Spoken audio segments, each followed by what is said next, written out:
মা কালীকে প্রিজন ভ্যানে তোলা যায়। মা কালীকে আমি প্রশ্ন করেছিলাম যে গ্রেপ্তার করা হয়েছিল কিনা, কাস্টাডিতে নেওয়া হয়েছিল, কারণ সিরিয়াসলি আপনি এই প্রিজন ভ্যান রোকে বলে আপনি উঠতে পারেন না। প্রিজন ভ্যানে নির্দিষ্ট কিছু আসামি বা অভিযুক্ত বা কাউকে পিআর বন্ডে ছাড়া হবে কোর্ট অ্যারেস্ট করে, তারা ওঠে। সেখানে মা কালী উঠবে কেন?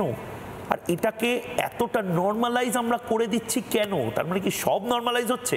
দুর্নীতি, ধর্ষণ, মা কালীকে প্রিজন ভ্যানে তোলা, সবটা।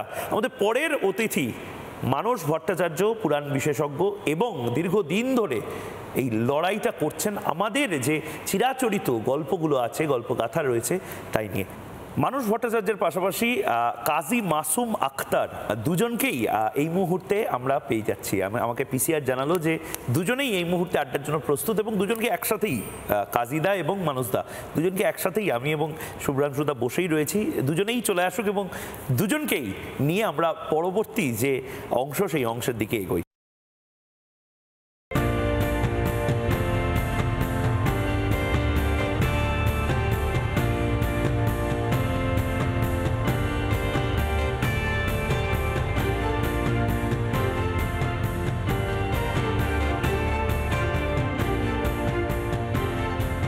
আমাদের সাথে এই মুহূর্তে মানস ভট্টাচার্য রয়েছেন, পুরাণ বিশেষজ্ঞ, এবং তার পাশাপাশি কাজী মাসুম আক্তার রয়েছেন। কাজী মাসুম আক্তার এবং মানসদা দুজনেই রাষ্ট্রবাদী এবং দুজনেই এই বাংলাকে খুব ভালোবাসেন।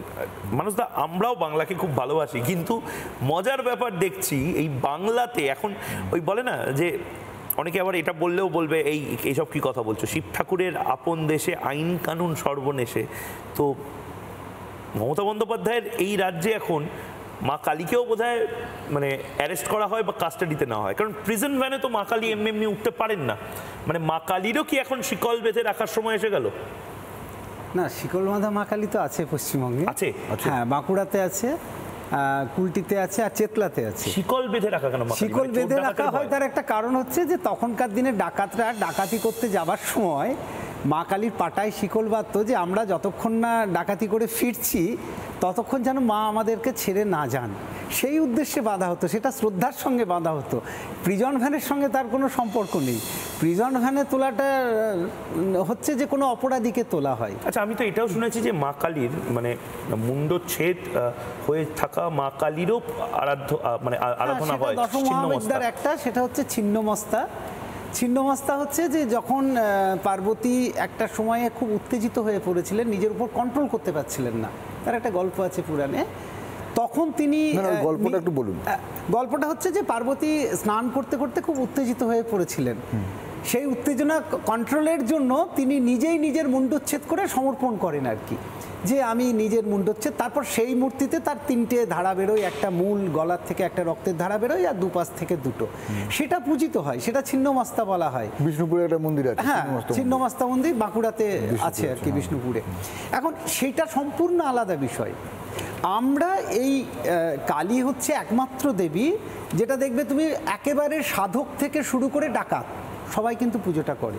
এবং আমাদের যে অমাবস্যা পড়ে, যে তিথিতে পুজো হয়, যে 12টা মাসে পুজো হয়, প্রত্যেকটা অমাবস্যাতেই কোনো না কোনো কালীর পুজো হয়। পৌষ মাসে একটা কালীর পুজো হয়, পৌষ কালী, মাঘ মাসে রটন্তী কালী, এরকম প্রত্যেকটা অমাবস্যাতেই কোথাও না কোথাও পশ্চিমবঙ্গের কালী পুজো হয়। এবং সেটা এখন থেকে তো নয়, ধরো হরপ্পা সভ্যতায় আমরা কালীর সন্ধান পাচ্ছি। হরপ্পা সভ্যতায় কালীর সন্ধান ছিল একদম। বেদের মধ্যে কালী, কপালিনী চ মনো জবা চ, মুন্ডুক উপনিষদের শ্লোক, মানে বেদে কালীর একটা হোমের একটা শিখা, সেটা কালীর মতো দেখতে, সেটা পাওয়া যাচ্ছে। পরবর্তীকালে আমাদের মৌর্য সাম্রাজ্যে কালীর সন্ধান পাওয়া যাচ্ছে। আমাদের বাংলায় কেন এত জনপ্রিয়, তার একটা কারণ হচ্ছে যে 12 ভূঁইয়া তারা কালী পুজো করছেন, সেখান থেকে পরপর ধাপ বেয়ে স্বাধীনতা যুগের যারা সংগ্রামী তারাও কালী পুজো করছে। সূর্য সেন কালী পুজো করছে, দীনেশ গুপ্ত কালী পুজো করছে, বিবেকানন্দ কালী পুজো করছে, মানে প্রত্যেকে। বিবেকানন্দ তো ওই কালী নিয়ে একটা ভালো কবিতাও লিখেছে। হ্যাঁ, মৃত্যুরূপা মাতা, নিঃশেষ নিভেছে তারা দল, নিভেছে তারা দল, মেঘ এসে আবরিছে মেঘ, স্পন্দিত ধ্বনিত অন্ধকার গরজিছে ঘূর্ণ বায়ু। তার কারণই হচ্ছে কালী মৃত্যুরূপা, তার, এবং সেই মৃত্যুরূপা বলেই দুর্গার দেহ টুকরো করা হলো, 51 টুকরো। কিন্তু যেহেতু সেটা মৃতদেহ, সেই কারণে সেই সতীপীঠগুলোতে পুজো হয় কালী। মানে দুর্গার শরীর তো বিভিন্ন জায়গায় ছড়িয়ে পড়লো, ধরো কঙ্কালীতলায়, সেখানে দেবীর কাঁখাল পড়েছে, কার পড়েছে? দেবী দুর্গার। পুজো হয় কার? কালী। তার কারণই হচ্ছে কালী দ্য ডেস্ট্রয়ার, মৃত্যুর দেবতা, মানে মৃত্যুকে ভালোবাসার। কিন্তু তারও একটা কারণ আছে, আমরা যখন এইগুলো থেকে সরে এসে শুধুমাত্র ধর্মটাকে উৎসবে পরিণত করি, তখন এই ধরনের আঘাতগুলো আসে। সব থেকে প্রাচীন কালী মন্দির কোথায়? আফগানিস্তান। 700 বছর আগেকার হোপ অফ মাই, ওরা বলে আশামাই। আশামাই মন্দির একমাত্র আফগানিস্তানের টিকে থাকা মন্দির, যেটা কালী মন্দির। এখন সেটা কোথা থেকে এলো? তাহলে তোমাকে একটুখানি পিছোতে হবে যে এগুলো কেন। 700 বছরের থেকেও তুমি এবার পেছোচ্ছ না, সেটা হচ্ছে ধরো সেলুকাসের নাম আমরা সবাই জানি, সত্য সেলুকাস, কি বিচিত্র। সেলুকাসের রাজত্ব কোথায় ছিল? আফগানিস্তান, বালুচিস্তান, এইটা ছিল সেলুকাসের রাজত্ব। 321 খ্রিস্টপূর্বাব্দ থেকে 312 খ্রিস্টাব্দ পূর্বাব্দ পর্যন্ত সেলুকাস রাজত্ব করছে। কখন রাজত্ব করছে? চন্দ্রগুপ্তের কাছে হেরে গেছে। তারপরে উনি বলছেন যে আফগানিস্তানটা আমাকে শাসন করতে দাও তোমার প্রজা হিসাবে, চন্দ্রগুপ্ত মৌর্যের সঙ্গে, এবং তাকে তার শাসক নিযুক্ত করা হচ্ছে। তারপরে কি হচ্ছে না, তারপরে দেখা যাচ্ছে আফগানিস্তান জ্ঞানে প্রায় প্রত্যেকটা শহরে, প্রত্যেকটা বাড়িতে তার জ্ঞান চর্চা এত বেশি যে গ্রিক শৈলী এবং ভারতীয় শৈলী মিলে বুদ্ধের মূর্তি তৈরি হচ্ছে।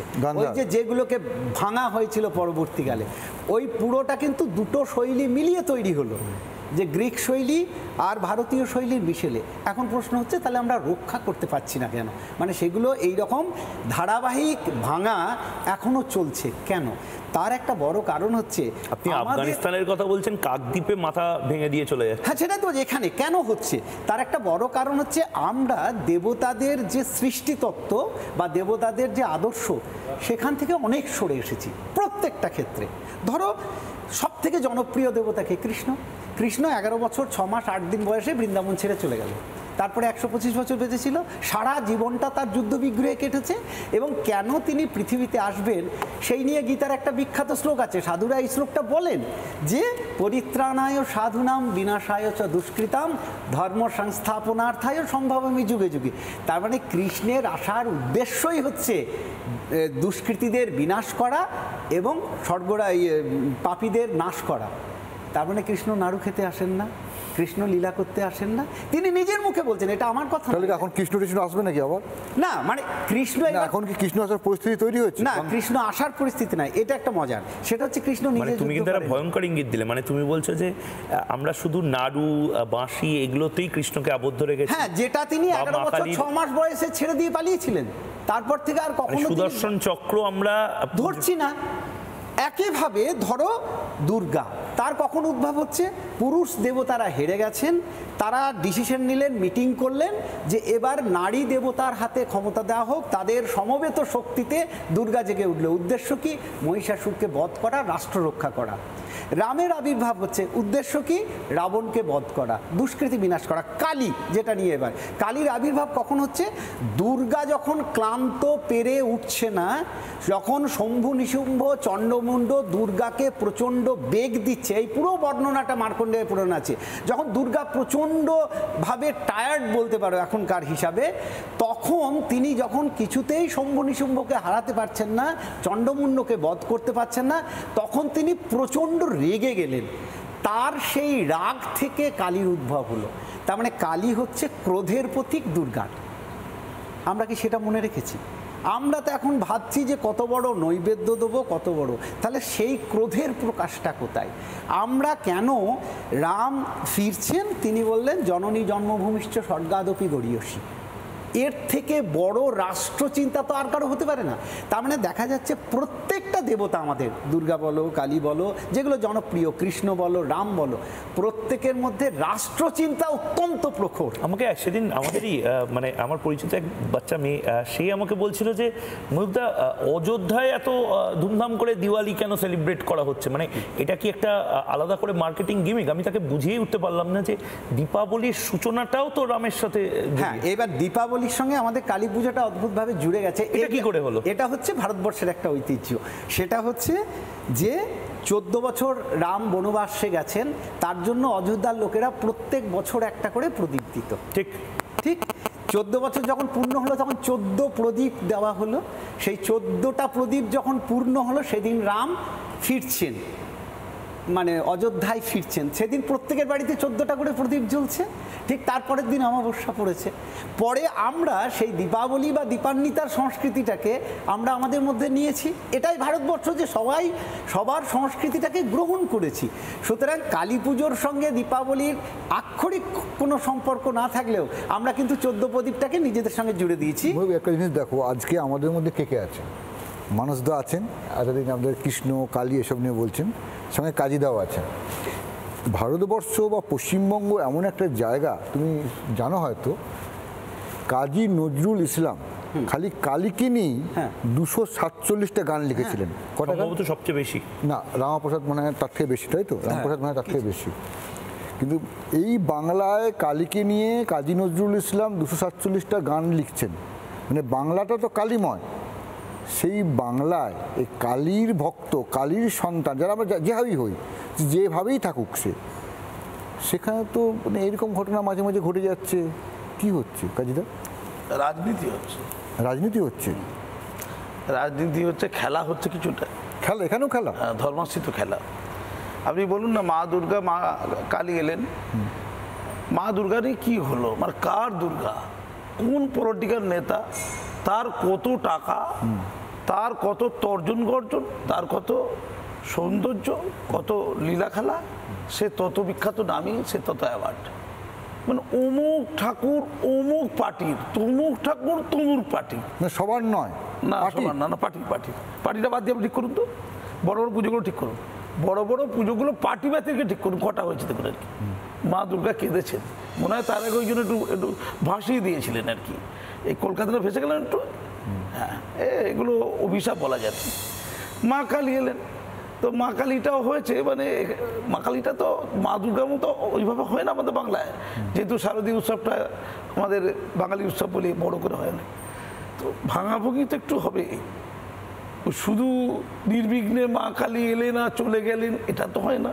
আমি একবার একটু মানসদাকে জিজ্ঞেস করছি, মানসদা এটা বারবার বলছিলেন ও অনেকেই বলছিলেন যে মানে অনেক সাধক আছেন যারা মদ্যপান করেই সেদিন মানে কালী পুজোর অংশ থাকে, মানে কারণ বাড়ি না কি বলে, কারণ বাড়ি ওটাও থাকে, তারপরেও কিন্তু এরকম জিনিস দেখা যায় না, যে কারণে আপনারা প্রতিবাদটা করছেন যে একে হয়তো ফাঁসানো হতে পারে। হ্যাঁ, এবার ধরো যেটা সুভাষদা বললে, কারণ বাড়ি তার দুটো দিক আর কি। একটা কারণ বাড়ি তৈরি হয়, সেটা শাস্ত্র নির্দিষ্ট, সেটা হচ্ছে কাঁসা বা পিতল যেটাকে বলে, তার একটা বাটিতে মধ্যে নারকেলের জল এবং আদার রস আর আখের গুড়, এই তিনটে মিশিয়ে যদি ঘেটে কিছুক্ষণ রেখে দেওয়া হয়, তাহলে সেইটা শাস্ত্রমতে কারণ বাড়ি, সেটাই উৎসর্গ হয়। নট বাংলা মত কর্পূরদেব, হ্যাঁ ওই মানে জগন্নাথ দেবকেও দেওয়া হয়, সেটা কিন্তু এই বাংলা মত বা এই আমাদের ফরেন লিকার নয়। না, আপনি যে পদ্ধতিটা বলছেন, আদা মানে আদার রস, জিঞ্জার, মধু, ওটা থেকে তো হয়, ওটার থেকে হয়। কিন্তু দেখা যায় যে কালী পুজোর রাতে এইরকম গ্রাম বাংলাতে মদ খাওয়ার প্রচলন আছে। আমার বাড়িতেও যারা কালীর বিসর্জন করে তারা মদ খায়, কিন্তু তারা কখনো ওই কালী মূর্তি ভাঙার ভাবনা তাদের মাথায় কখনো আসবে না, কখনো না, ওই বেদিতেই ওঠা সহজ হবে না। আসলে আমরা আমাদের মূল ধর্ম বলতে তো পুজো বোঝাইনি, কোথাও নেই, কোনো শাস্ত্রে আপনি খুঁজে পাবেন না যে ধর্ম মানে পুজো। পুজো করাটা ধর্মের অনুষঙ্গ, ধর্ম নয়। মানে বেদ বলুন, গীতা বলুন, অন্যান্য মনুসংহিতা বলুন, সেখানে আমাদের ধর্ম বলতে খুব পরিষ্কার যেটা বলিয়েছে, সেটা হচ্ছে মানবিক গুণগুলোর বিকাশ। যার ফলে ধর্মের এত বেশি আচার প্রধান হয়ে গেছে, যার ফলে এই আঘাতগুলো আসছে। না হলে বিবেকানন্দ যা বলে গেছে আর কি, যে একজন হিন্দুর গায়েও যদি আঘাত লাগে এবং সেটা যদি আমরা সমবেত মনে করি, তাহলে আমরা সেই সমাজটাকে গড়তে পারবো। আমরা নিজেরাই এত দম দিয়ে, একজন বিখ্যাত বৈষ্ণব ধর্মাচার্য, নাম না করে বলছি, তিনি বিবেকানন্দ সম্পর্কে অত্যন্ত বাজে একটি কথা বলেছেন, যেহেতু বিবেকানন্দ মাংস খেতেন, মাছ খেতেন। তার মানে নিজেদের মধ্যেই বড় বড় ধর্মগুরুরা নিজেদের মধ্যেই ঠিক রাখতে পারছেন না যে কোনটা করব। স্বাভাবিক সমাজ বিচ্ছিন্ন হচ্ছে, এই রকম অপসংস্কারের প্রভাব বাড়ছে ধর্মের মধ্যে। সুতরাং ধর্ম যেখানে রাষ্ট্র রক্ষার কথা বলেছে, রাষ্ট্র সম্প্রসারণের কথা বলেছে, সেটা আমরা বিলকুল ভুলে গেছি। তারপরে সম্পূর্ণ ব্যক্তি স্বার্থের জায়গায় এসেছি। ঈশ্বরের কাছে গিয়ে বলছে আমার ছেলে ভালো থাকুক, আমার বউ ভালো থাকুক। আরে রাষ্ট্র ভালো না থাকলে কেউ ভালো থাকবে না। এইটা দেবতারা শিখিয়েছে যে আমার যদি সমাজ না থাকে, আমার যদি রাষ্ট্র না থাকে, তাহলে কোনো মানুষ ভালো থাকবে না। আপনি যে কথাটা বলছেন ধর্ম যা শিখিয়েছে খুব ভালো ব্যাপার, একদম পুরো রাষ্ট্র কিন্তু রক্ষা। কাজীদা বলছে ওখান থেকে কাজীদা শুরু করছে না, কাজীদা বলছে রাজনীতিটাই ধর্মটাকে কাজে লাগাচ্ছে। দুটো বিষয় আলাদা, একটা হচ্ছে ভারতের যে ধর্ম সেটা আলাদা, কাজীদা যেটা বলছে সেটা ধর্ম মত, নট ধর্ম। উনি রাজনীতির কথা বলছেন। হ্যাঁ, ধর্ম মতের সঙ্গে রাজনীতি জড়াতে পারে, ধর্মের সঙ্গে জড়াবে না। মানবদা, আমাদের শোয়ের নামটাই আপনি নিশ্চয়ই দেখছেন, রাজনীতি সাম দাম দণ্ডভেদ। আপনার কোথাও গিয়ে মনে হচ্ছে না মমতা বন্দ্যোপাধ্যায়, মানে এটা বোধহয় একমাত্র বাংলা টেলিভিশনের অনুষ্ঠান যেটা একেবারে তৃণমূল কংগ্রেস এবং মমতা বন্দ্যোপাধ্যায় যেই যেন তেন প্রকারণে নিজের ক্ষমতা টিকিয়ে রাখার জন্য যা যা পদ্ধতি নিচ্ছেন সেটাকে হয় ক্রিটিসাইজ করা বা সেলিব্রেট করার একটা শো।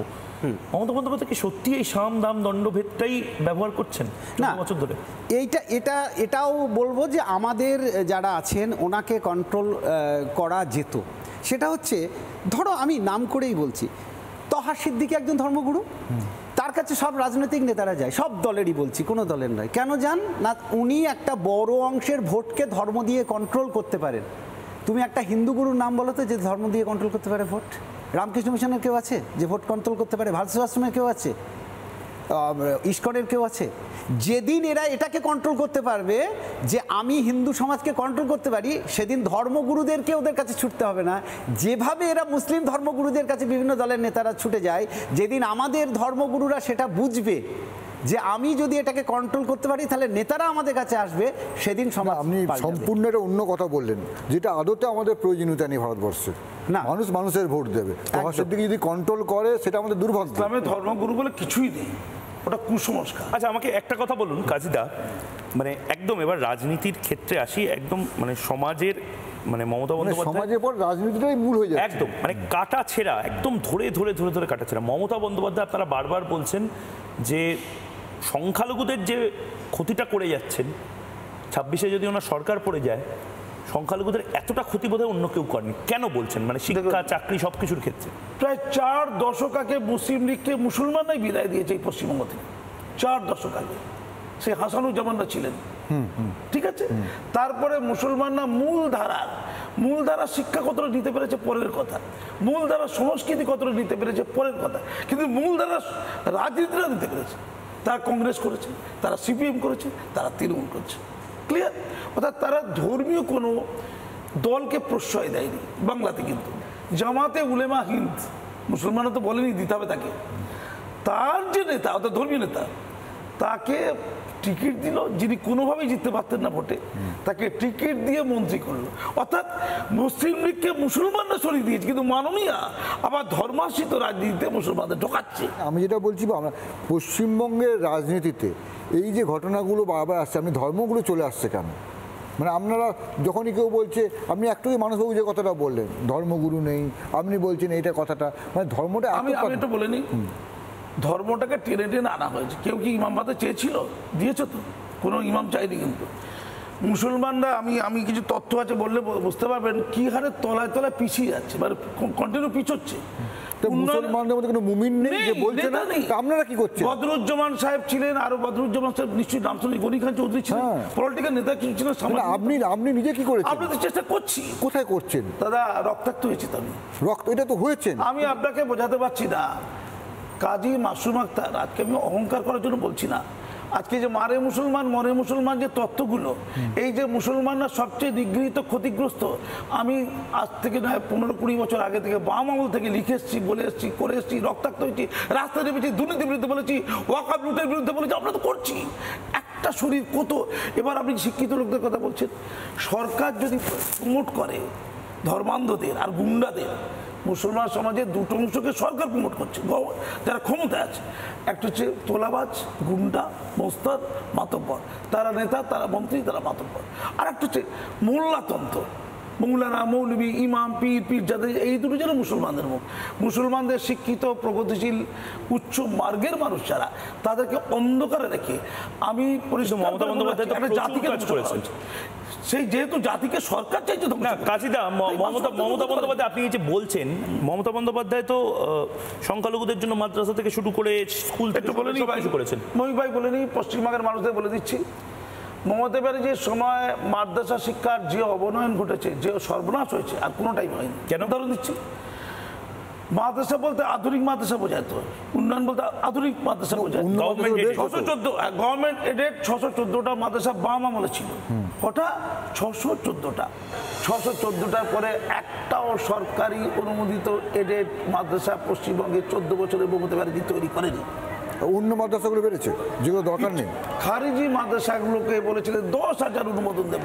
পশ্চিমবঙ্গে 10,000 মাদ্রাসাই নেই, মাত্র 235টা মাদ্রাসা অনুমোদন দিয়েছে। তাহলে মুর্শিদাবাদগুলো কি আছে? অনুমোদন দিয়েছে কিন্তু অনুমোদন দেয়নি। তারা রাস্তায় কাঁদছে, তাদের বাচ্চারা মিড ডে মিল পায় না। আমি কিন্তু মূল জায়গায় যাচ্ছি। রাজুদা, আপনাদের মতো যারা প্রগতিশীল আছে তারা তো এই মাদ্রাসা ভাবনা থেকে বেরিয়ে এসে দাবি করতে পারেন যে মুসলিম এলাকাতে আমার আধুনিক ইঞ্জিনিয়ারিং কলেজ দরকার। আরে কাজীরা, এই কথাটা কিন্তু খুব দামি কথা। মুসলিম এরিয়াতে আমার মাদ্রাসা দরকার নেই, আমার আধুনিক ইঞ্জিনিয়ারিং কলেজ দরকার, আমার মেডিকেল কলেজ দরকার। সেইটা আপনারা কেন করছেন না? আমি বলি এই কথা নিয়ে, এই লড়াইটা তো আমাদের লড়াই। আপনি আজকে বলছেন ঠিক কথা, আমি এই জায়গায় উনি মাদ্রাসা তুললেন বলে বললাম।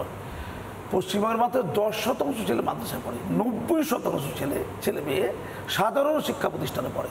ফলে মুসলমানদের উন্নতির সাথে মাদ্রাসার সংখ্যালঘু সমাজের 90% স্কুলে পড়ে। না না, আমি 90%। না, আপনি যে তথ্য ডাটা দিচ্ছেন, আমি একটা কথা বলছি। শামসেরগঞ্জ, মুর্শিদাবাদ, আপনি নিজে গেছেন, মালদা, এইসব জায়গায় কত পার্সেন্ট ছেলে মাদ্রাসা, এই খারিজি মাদ্রাসায় পড়ে, আর কতগুলো সরকারি স্কুলগুলোতে পড়ে? আপনাকে বলে রাখি, স্কুল, কলেজ, মাদ্রাসা সবকিছু সংখ্যা গোটা ভারতবর্ষ, পশ্চিমবঙ্গের নিরিখে 3টে জেলায় সবচেয়ে কম পার লাখ পিছু। কোথায়? মালদাতে, মুর্শিদাবাদে এবং দিনাজপুরে। মানে যেখানে যেখানে মুসলমান বেশি, সেখানে সেখানে শিক্ষা প্রতিষ্ঠান। আমি কয়েকটা কথা দাদা বলে রেখে দিই, এটা প্রত্যেকের জানা খুব দরকার। আমি তো টুকু এনেছেন, আমি এত মনে রাখতে পারবো না তো। যেমন ধরুন দারিদ্রতার হার, তফসিলি জাতি উপজাতি অপেক্ষা হিন্দু তো, সাধারণ হিন্দু অপেক্ষা তো বটেই, সর্বভারতীয় গড় অপেক্ষা মুসলমানদের খারাপ অবস্থা। এই পার্সেন্টেজ বলবো না, সবাই চলে যাবে। অবস্থাটা শহরে আরো খারাপ। সাক্ষরতা হার তফসিলি জাতি উপজাতি অপেক্ষা মুসলমানদের খারাপ। আচ্ছা, শিশু মৃত্যুর হার তফসিলি জাতি উপজাতি মুসলমানদের অবস্থা খারাপ। প্রাইমারি স্কুল তফসিলি জাতি উপজাতি অপেক্ষা ওদের এলাকা যেগুলো, তার চেয়ে মুসলমান এলাকায় প্রাইমারি স্কুলের সংখ্যা কম। স্বাস্থ্যকেন্দ্র হিন্দু প্রধান জায়গা অপেক্ষা মুসলমান জায়গা প্রধান জায়গায় স্বাস্থ্যকেন্দ্র তুলনামূলক অনেক কম। ডাকঘর সেইটাও কম। বাস স্টপ ওটাও কম। পাকা রাস্তা, যেই দেখবেন আপনি মুসলিম পাড়া ঢুকলেন, সঙ্গে সঙ্গে পাকা রাস্তা খারাপ হয়ে গেছে। আপনি উন্নয়নের প্রত্যেকটা মানদণ্ডে যে পার মাসিক মানে আয়, প্রত্যেকটা মানুষের যে মাসিক আয় হয়, সেই মাসিক আয়, এটা সাচার কমিটির রিপোর্ট অনুযায়ী বলছি, আমি কিন্তু গালগপ্প দেওয়ার জন্য বলছি না। মাসিক আয় অনুযায়ী আমি তথ্যগুলো বলছি না, হিন্দু অপেক্ষা তফসিলি জাতি অপেক্ষা ভারতীয় যে গড়, তার অপেক্ষা মুসলমানরা এই পশ্চিমবঙ্গে মুসলমানরা দারিদ্র সীমার নিচে রয়েছে। ওবিসি ছিল না, ওবিসি তাতে এমন লন্ডমন্ড মাননীয় মানে করা হয়েছে, বিহারি কাজ করা হয়েছে, ওবিসিটা উঠে গেছে। ওয়াকআপ লুট সবচেয়ে বেশি এই সরকারের আমলে হয়েছে।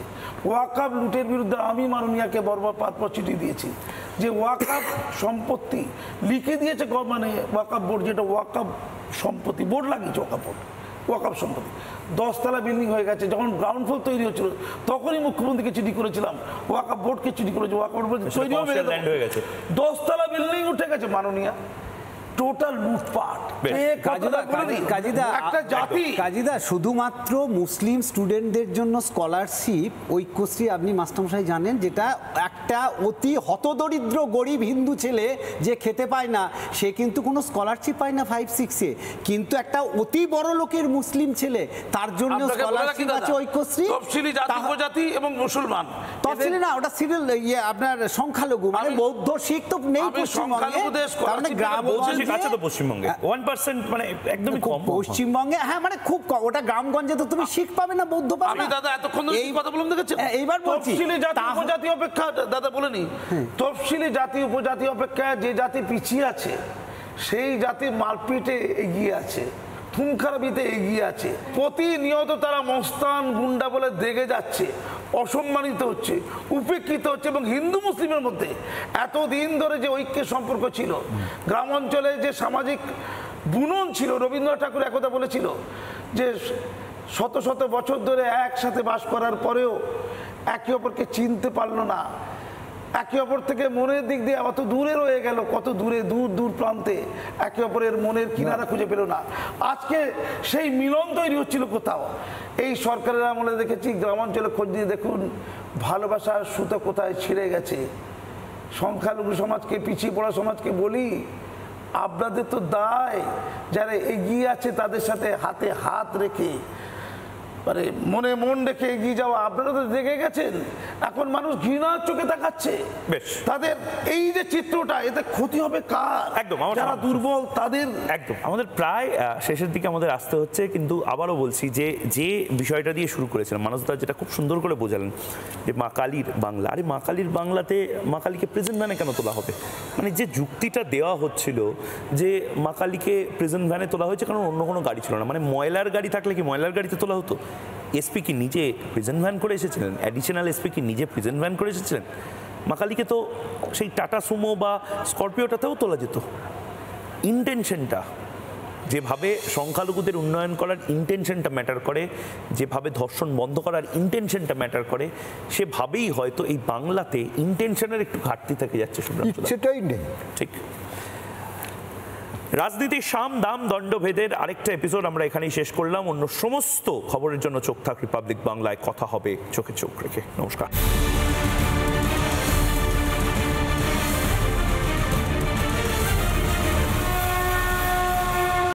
নানা ধরনের কন্টেন্ট দেখার জন্য লাইক করুন, শেয়ার করুন আমাদের ফেসবুক পেজ, সাবস্ক্রাইব করুন আমাদের ইউটিউব চ্যানেল। পাশাপাশি অন্যান্য ব্রেকিং নিউজের জন্য অবশ্যই চোখ রাখুন রিপাবলিক বাংলায়।